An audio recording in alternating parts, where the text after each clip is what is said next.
Today there's an abundance of public awareness to the topic of trauma, post-trauma, especially in the context of combat, like post-traumatic combat experiences. Now, obviously, all of this can be credited to more public awareness to mental issues and everything, and not an objective change in how many statistic issues there are, just more public awareness. But it could also very well be that for some reasons, in our generation, there are actually more post-traumatic soldiers. Not just that we're more aware of it, but it's actually a more widespread phenomenon. And today, in light of all of the negotiation we're going through, it's a sound idea to give our hearts to that today's trauma, like the experience we went through on Simchat Torah 3 weeks ago, is so traumatic for the whole people.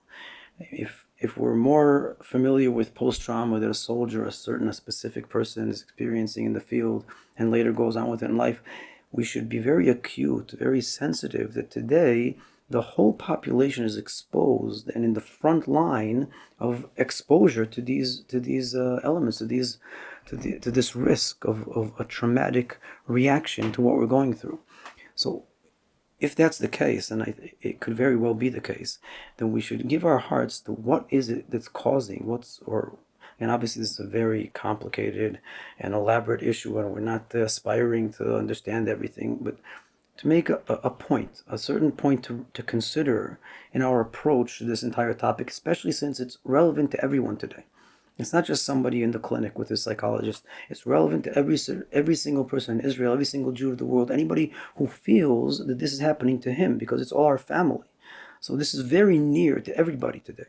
What is it that, again, one of the elements that defines or is typical of a traumatic experience, a post-traumatic experience, and especially in a combat situation that we find today a lot. Sadly, in Israel, it happens a lot. Like somebody, well, and I'm specifically going to take an example that's not very general. It's like a person, a certain soldier is in a situation, or even not a soldier, even a civilian. There's a terror attack, and he finds himself in a situation where he's experiencing very radical peaks of his soul. On the one hand, there's a lot of mesirus nefesh, a lot of, again, willingness to die and to give himself over for the people, to save somebody, save a child, save his family, save his people, and maybe even he lost people doing it, and he definitely endangered his own life. And on the other hand, there's also a lot of anguish. Like somebody maybe was murdered, someone was killed, he himself was injured. So there are two radical peaks, like he's peaking on his highs and he's peaking on his lows in a very radical manner. That's not, again, he's not accustomed to these peaks of his personality, to experience such a high mesirus nefesh, such a high level of illuminated elements of his soul, and simultaneously also very, very deep, dark places of reality within himself that he also wasn't exposed to in his routine. Now he's experienced a radical stretch of his personality, and he now needs to dissect, to cope with this. What just happened to me? To explain to himself, give himself words, letters to explain what just happened. Now, after such an occurrence, the more a person is faced with a compromising reality, like if he later on goes to, immediately afterwards, he goes to a psychologist or just to the nearby officer, and he turns on the news, and the narrative he hears all around him is something very, very small. What just happened?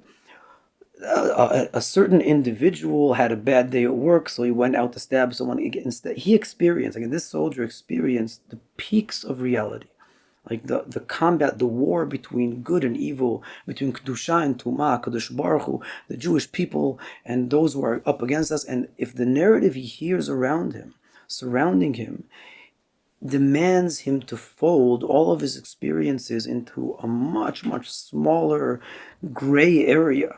No, nothing big just happened. No, it was just an occurrence, a small occurrence.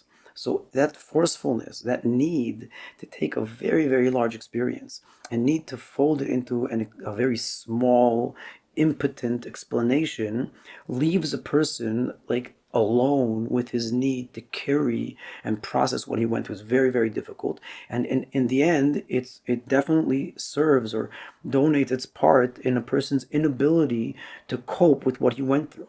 I mean, the gap of proportion between how he experienced it and how the population or how much reality is willing to carry it with him or demands him to minimize himself into too small a narrative for him to cope with what just happened, that gap can definitely donate its part in tearing a person apart. Now, that's true also on a very personal level. It's also true on a public level as a people. And that issue, like today, all of us are going through something very, very big.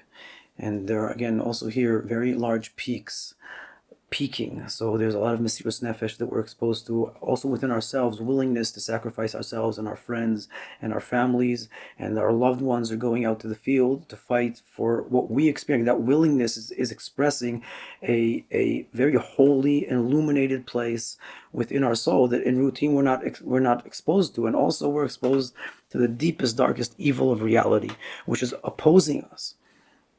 And our experience is a clear reflection of the peaking elements of reality. Now, the more we will be forced to narrate this into a small conflict in the Middle East, it's just a circumstantial issue about a certain territorial conflict, that need as a people, if we'll be forced to put things in that proportion, we're going to be left with a completely post-traumatic people, not just an individual. The entire people will be impotent from this. We won't be capable to carry it. When a person is narrated the truth, when you narrate the truth to a person, you tell even that individual soldier, definitely the entire people, that yes, what just happened here, you were at the end of Avram, Yitzchak, and Yaakov. I mean, you were up against the same thing that we've been up against for thousands of years. You're the peak, you're the front line of fighting evil that the Jewish people have been fighting since Joshua and our prophets and the Maccabites and also and in our previous in the modern era of coming back to Israel and the wars that we've been through. But all of this is part of an immense reality, and your experience is very natural and typical of expressing those peaks that are actually happening in reality. So if we identify and we build this narrative, we build it up. And by doing that, we're donating a lot to every individual's mental health. Because if a person can feel that his experience is being carried by society, by reality, mutually, all of us are carrying it together because we're part of something large. He's not on his own. He's not just an individual in a circumstance. He is that individual, but all that individual is the front line of a much larger people, but not only a much larger people, a much larger history, a much larger story. I mean, there's much more going on than just today, even. It's not just this generation. It's thousands and thousands of years. All of creation, HaKadosh Baruch Hu is completely in this story with us. And there are peaks of evil and good that we are at the front line of coping with, and we're doing it for all of our background. We're on the shoulders of giants. By building a public narrative that way, donating to that understanding, not giving in to the false notion. Again, why does society or so many people why do people try so much to minimize things? Because there's a fearfulness and a cowardliness to cope with the immensity of what's happening. So if it's just some soldier in a terror attack, so society very often, this is a very unhealthy reaction. It's also a large injustice to that personal soldier, but it's also an unhealthy experience for the population. But this is what we very often find, that people are prone to saying, we want to minimize it. No, it's not. There is no war between two peoples. There is no war at all. There's no enemy. It's just, again, a circumstance. Try to minimize as much as we can so it doesn't erupt into our very gray, small peaks of routine. And by doing so, we kind of try to calm ourselves in a very synthetic way. It's a very unhealthy reaction that's stemming from a weak consciousness, a weak public consciousness. But today, because so many of us are exposed to this, and also so many of us are capable of donating to a healthier narrative. So every time every one of us speaks out and explains to ourselves, to our surroundings, that what's happening today is part of a much larger picture. And the larger your collective consciousness is, the more you're able to understand and explain and depict the immense picture that's happening here. And the bigger picture you're going to be able to explain, the nearer you'll be to reflecting what a soldier is feeling in the front line. Because he's feeling the peaks of holy Mesirut Nefesh and anguish and sadness of loss, and he's experiencing them in their most exposed manner. And those experiences are only suitable, only truly fit into the broadest narrative, which is also the truth of what's happening today. That this is the front line of all of the Jewish history, of all of creation. Like, we are always in that front line. And now we're experiencing it in a very vivid manner. And the more we can narrate that outwards to ourselves, to our surroundings, to the world, the more we're going to help every single individual. And like I said before, today, all of us are those individuals. We're going to help the entire people cope correctly in a healthy manner with these peaks. And if chas v'shalom we don't do that, and we insist on a narrow, compromising, fearful narrative, then we are in our hands, we're causing trauma, because the individuals will find themselves lacking the capability to cope and digest what's happening.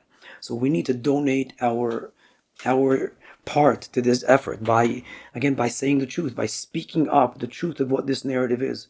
That our soldiers are fighting evil, and they are the representatives of HaKadosh Baruch Hu. Our entire people are the representatives of HaKadosh Baruch Hu. And this is a war that it's a mitzvah. It's not forced on us. We're not looking for quiet. We're not looking for social, economical benefits for anybody. We're looking for good and kedusha to prevail over evil. And this is the reason Hashem created the world. And that expresses correctly what a person's feeling when he's exposed to these peaks. That's how big it feels, because that's how big it is. And if it's part of the general truth of the narrative of reality, then I'm not carrying it alone. I'm carrying it with all of the broad population, with all of the occurrence of creation. Maybe I'm in the front of it right now, but I'm just experiencing the peak, the front line of a much larger picture. So I'm not carrying it alone, and it's much easier mentally to process it. And I'm not left alone out there. So everybody donating to that understanding and exposing the larger picture, the larger truth, and putting every experience in a much broader context, like it should be positioned, is actually helping and donating to the collective mental health of our people, which is a very important asset, especially today. We need this collective mental health. So B'ezrat Hashem, we should all be recruited, no matter where you are, to building and cultivating our pure and clear understanding of the largeness of what's happening today and who we are and how we're part of a much larger picture. And that context will enable each and every one of us to digest and grow healthily from these occurrences that we're going through, B'ezrat Hashem, like all of our ancestors did throughout the ages.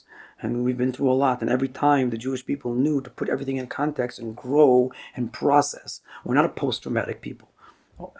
But lately, in the past few years, it's been much more apparent because of this, again, compromising, weak narrative that we're trying to build. Also because, again, I'm not trying to encompassate all of this topic. Obviously, it's very complicated. I'm not proficient enough, but this is a point to think about. And this point is also a point where everybody can donate his part. So we need to put things in the broad context, and that will, B'ezrat Hashem, help give a shoulder to each and every one of us. We need to help each and every one of us carry everything we're going through mutually, process it, and grow from it in a healthy manner.